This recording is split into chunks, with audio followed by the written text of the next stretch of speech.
di luar rumah ini seluruh orang kafir Quraisy sudah mengepung rumah saya. Targetnya saya itu mati. Targetnya mati. Tapi karena mahabbah cinta sahabat Ali menempati posisi baginda Rasul. Kau tidur di tempat tidurku, kau berselimut dengan selimutku, tidur Sayyidina Ali. Kemudian Rasulullah pengen keluar. Kira-kira Rasulullah langsung keluar kan? Keluar nggak Rasulullah? Mati, sniper udah ngeker, udah siap apa namanya? Tembak mati. Muhammad keluar, kata Abu Jahal, Abu Lahab, dor.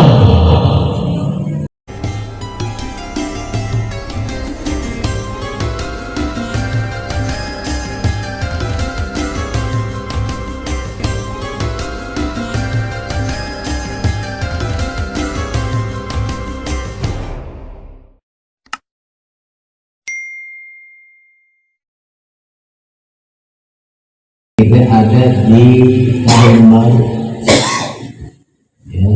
Kemarin sudah kita seremonialkan dengan kita bergembira datangnya tahun baru Hijriah 1 Muharram 1466 Hijriah 46 Hijriah,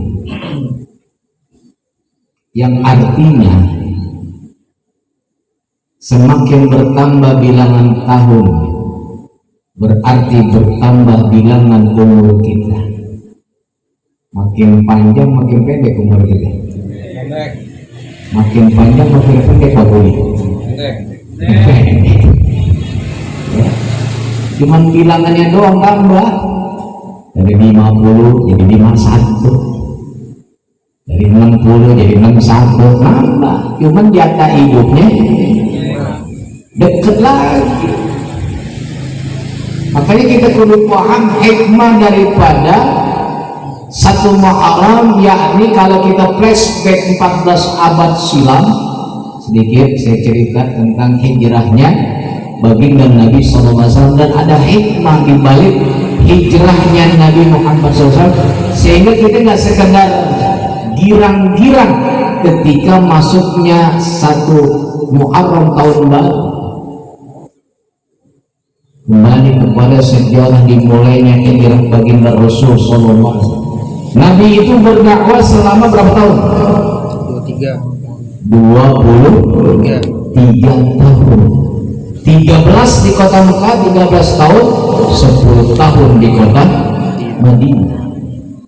Awal Nabi berdakwah di kota Mekah berapa tahun? 13 tahun Nabi berdakwah. Sukses gak dakwah Nabi?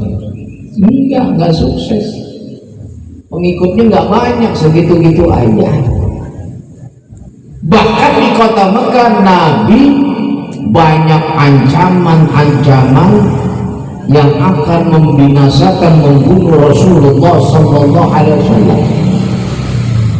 Sang kekasih Allah sedih dong melihat kekasihnya mau dimatiin, mau dibunuh. Maka Allah memerintahkan kepada Rasulullah SAW untuk hijrah secara fisik maupun hijrah secara batinnya. Muhammad hijrah dulu deh, pindah dulu sementara, jangan di Mekah. Sebab apa? Banyak sniper yang bakal nembak engkau. Wah, tantangannya nyawa tuh Nabi ketika diperintahkan hijrah.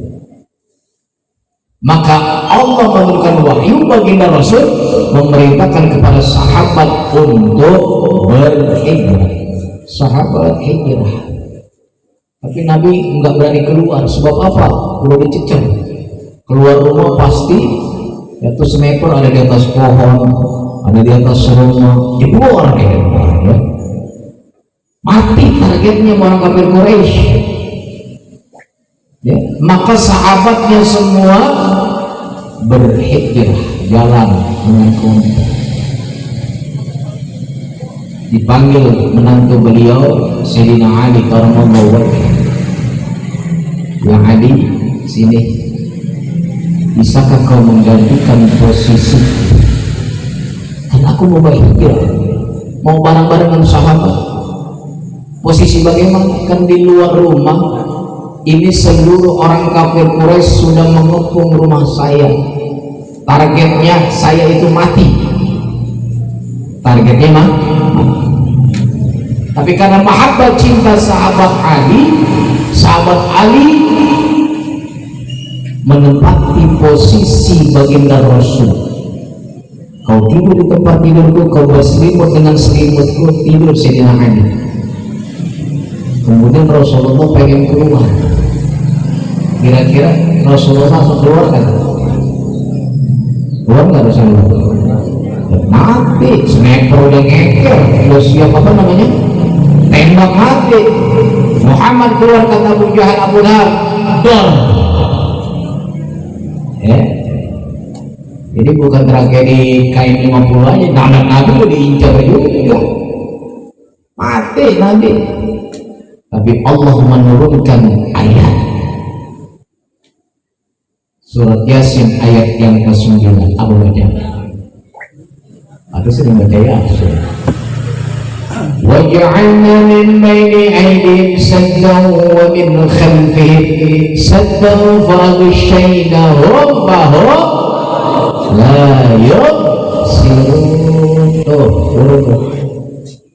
Ya.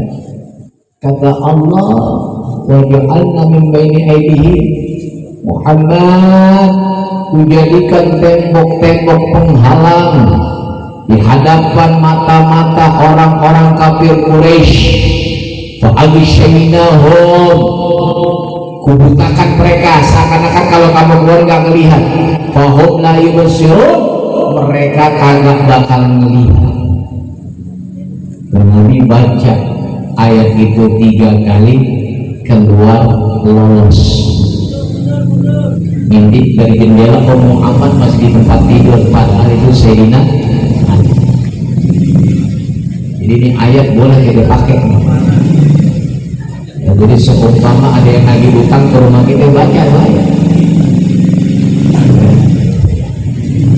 Dan kolektor datang lagi utang, وَجَعَلْنَا مِنْ بَيْنِ أَيْدِيهِمْ سَدًّا وَمِنْ خَلْفِهِمْ سَدًّا فَأَغْشَيْنَاهُمْ فَهُمْ لَا يُبْصِرُونَ. Kira-kira terhadap kolektor pergi atau kagak? Kagak. Kalau bacanya nggak kita lazimin, pikirnya nggak kita lazim. Diajak nobar nonton bareng Piala Eropa, tengah malam udah diajak begini, keluar alas lubang. Pokoknya nggak gue kasih pintu, nggak gue kasih belakang, baca itu ayat. Kira-kira bini kita ngeliat apa mau? Bini kita lagi tidur-tiduran. وَجَعَلْنَا مِنْ بَيْنِ أَيْدِيهِمْ سَدًّا وَمِنْ خَلْفِهِمْ سَدًّا فَأَغْشَيْنَاهُمْ فَهُمْ لَا يُبْصِرُونَ. Sembuhin ke mukanya, bukan kanan,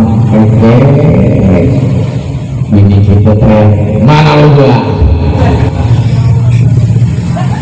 Agama juga baca. Itu dibaca sama Nabi. Nabi keluar lolos, turun ayat. Kuciptakan dinding-dinding dan menghalangi penglihatan mereka tidak melihat Rasulullah Sallallahu Alaihi Wasallam. Disergap itu rumah, pas ditangkap Ali, ya brengsek, udah kabur Muhammad.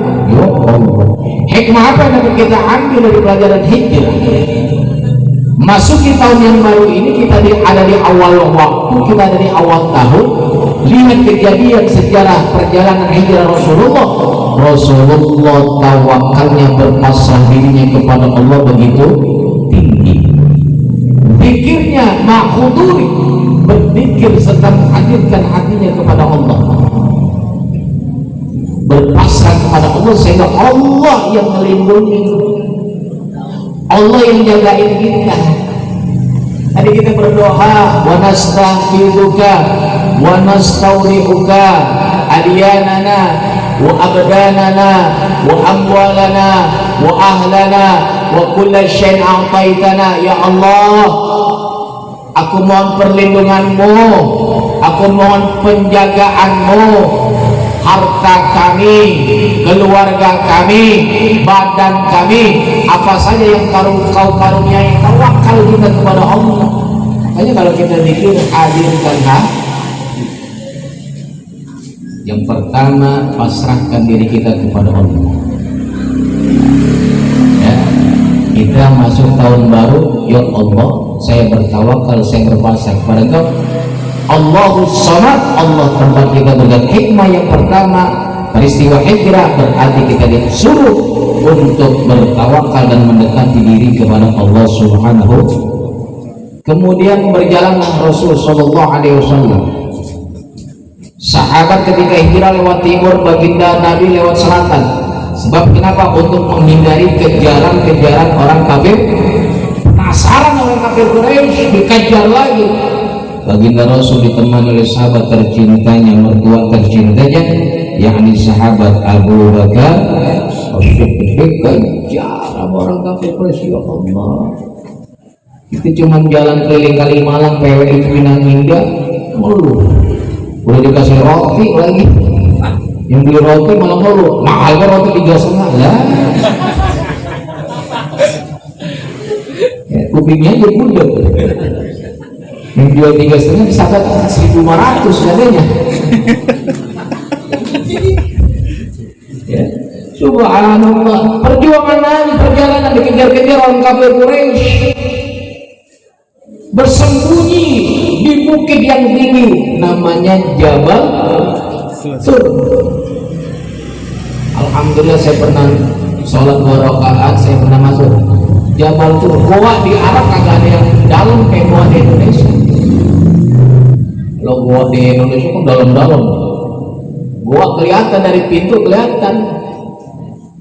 Masuk sahabat Abu Bakar berdua dengan baginda Rasul, sembunyi.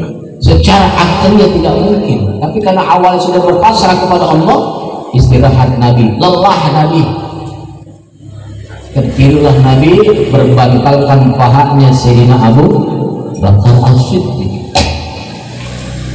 Di dalam gua ada binatang buas. Para ulama berbeda pendapat, ada yang bilang ular, ada yang bilang kalajengking. Pokoknya binatang berbisa. Sebenarnya tidak ingin melukakan Abu Bakar, cuman pengen melihat Nur Muhammad, wajahnya Nabi Muhammad. Pada jadi pengen lihat pengajian Nabi, kealingan sama pahanya Abu Bakar. Kalau bahasa kita, kalau nonton TV, nonton apa-apa dialingin, brengsek juga nih, Allah antuk juga diantuk. Biru pahanya Sayyidina Abu Bakar, biru bengkak, bergerak gak? Enggak. Padahal sakit, kalau kita habis, teman kita numpang di paha kita, woi bukan gigit, mental malah sahabat ini.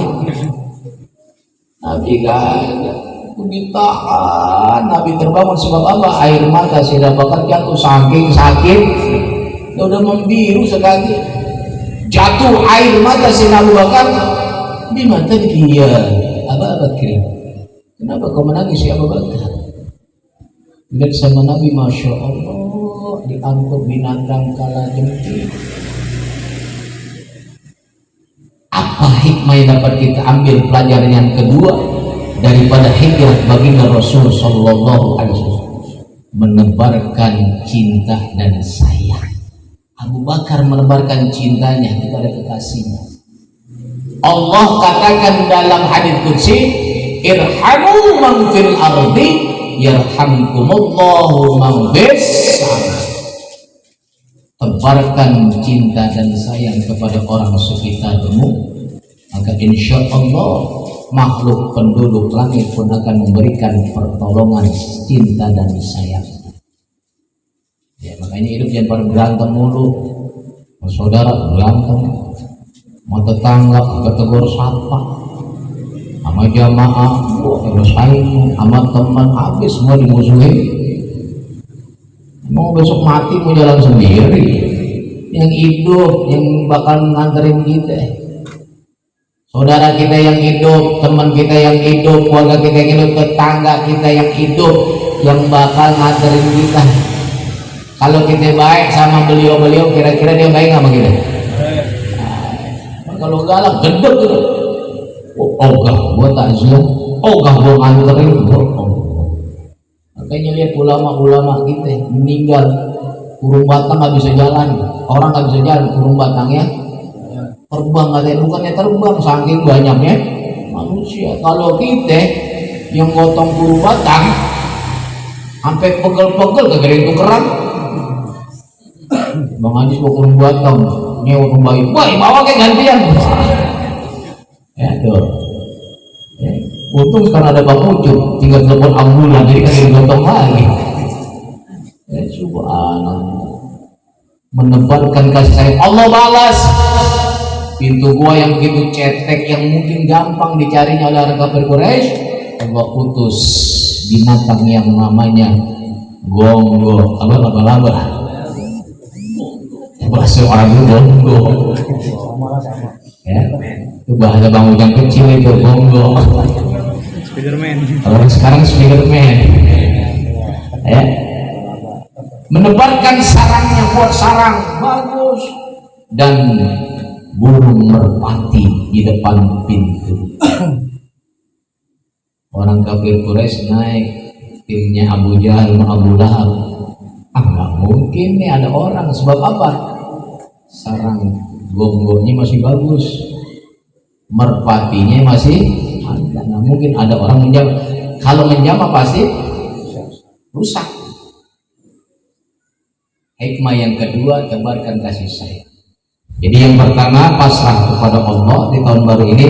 Yang kedua, berbaguslah kepada hidup kita di dunia, tebarkan kasih sayang.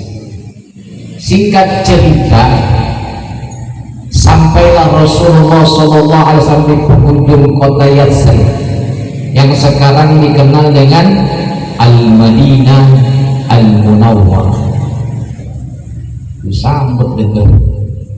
Yang biasa Bang Bayu, Bang Ajis nyanyiin, Tala'al badru alaina. Saya ingat waktu saya nonton di Buntet tuh yang main, kalau di Buntet namanya tergelangan, itu piket, aki-aki semua yang main. Itu lagunya itu, Tala'al badru alaina, menyambut kedatangan Rasulullah Shallallahu Alaihi Wasallam sampai di tanah Madinah. Apa yang dilakukan oleh Rasulullah? Membangun masjid. Apa yang dibangun masjid mana? Masjid Kubah. Pernah ke masjid Kubah? Belum. Masjid Kubah ada di Madinah. Sampai Rasulullah di ujung Madinah, sampai di masjid Kubah yang pertama dibangun oleh Rasulullah, Masjid Kubah. Makanya ini masjid berbeda sendiri. Kata Nabi, orang yang sholat 2 rakaat punya wudhu dari kamar, dari rumahnya, kemudian 2 rakaat sholat di Masjid Kubah, maka pahalanya seperti sekali umrah. Jadi besok kalau haji ataupun antum umrah, ya, mau ziarah ke luar Madinah, diantaranya ke Masjid Kubah, punya wudhu dari hotel, ya, punya wudhu, kemudian kita sholat 2 rakaat, pahalanya seperti melaksanakan 1 kali jangan dibatali. Cuman kadang-kadang ribetnya juga kalau emak-emak udah dibilang, udah diterangin, jangan pakai batal. Ntar kalau ke WC, kalau udah selesai sholat, ini baru turun dari bis, Pak Ustaz saya kebelet kencing, Pak Ustaz saya mau kamar mandi, nggak dapet pahala Hikmah apa yang ketiga dari hijrah perjalanan Rasulullah SAW? Masjid. Masjid artinya apa? Masjidun, tempat orang beribadah. Bisa masjid, bisa musola, bisa majelis ta'lim, bisa pesantren, namanya masjid. Maka ta'alluqkan diri kita, gantungkan diri kita ke tempat-tempat ibadah. Kendaraannya, majelis taklim kita ini kendaraan. besok akan tampil kendaraan kita di ujung sirat ya. Sebab kita kendaraannya kan dikit, disuruh kemarin korban kagak ada yang korban, alasan mulu. Begitu tiap tahun demennya jadi mustahik mulu, kupon dari masjid mana dikumpulin, kupon ini kupon itu. Gak ada keinginan kita menjadi orang yang berkorban. Jadi yang ketiga hikmah hijrah, ya posisikan diri kita di tempat ibadah, masjid, majelis taklim, mushola, pesantren, ya dekat, jangan jauh-jauh. Sebab mereka, bangunan-bangunan tersebut adalah raudhah min riyadil jannah. Nabi udah bilang wanti-wanti dari jauh-jauh hari, man ja'a ilal masajid fasyiru bil iman. Orang yang datang ke tempat ibadah maka saksikan dia orang beriman, saksikan dia orang beriman. Singkat cerita, jadi hikmah yang ketiga ya, tempat ibadah jangan kita jauh. Sampailah Rasulullah di tempat yang sekarang beliau dikuburkan, yakni di Masjid Nabawi. Beliau bangun kembali Masjid Nabawi. Beliau menyusun strategi bagaimana supaya dakwah Islam bisa berhasil. Sebab Allah Subhanahu wa taala ketika memberikan risalahnya kepada para nabi dari Adam sampai Isa nggak begitu berhasil. Sebab risalah yang mereka bawa adalah ubudullah, ubudullah, ubudullah, sembah Allah, sembah Allah, sembah Allah, kurang berhasil. Begitu juga ketika 13 tahun di Makkah, ya kan Nabi dakwanya menghancurkan berhala, tauhidkan Allah, ubudullah Allah, nggak berhasil juga. Bikin strategi di kota Madinah, dirikan masjid, kumpul para sahabat, kemudian berdakwah. Rasulullah dakwanya bukan lagi tentang ubudullah, tetapi dengan apa? Allah. Innama bu'ithtu li'utamima makarimal akhlak. Aku diutus oleh Allah untuk menyempurnakan akhlak. 4 suku orang Yahudi yang menduduki Madinah tunduk kepada Rasul bukan dengan pedangnya, tapi dengan apa? Akhlak baginda Rasul sallallahu alaihi wasallam. Maka berubahlah ketika Rasulullah berdakwah 10 tahun berhasil, yang tadinya namanya Yathrib itu dinisbatkan kepada tokoh orang Yahudi, dirubah oleh baginda Rasul dengan nama Al-Madinah Al-Munawwarah, Madinah tanah suci yang kedua, Madinah Al-Munawwarah. Hikmah apa yang dapat kita ambil kalau kita pengen sukses di tahun baru ini? Kudu punya akhlak.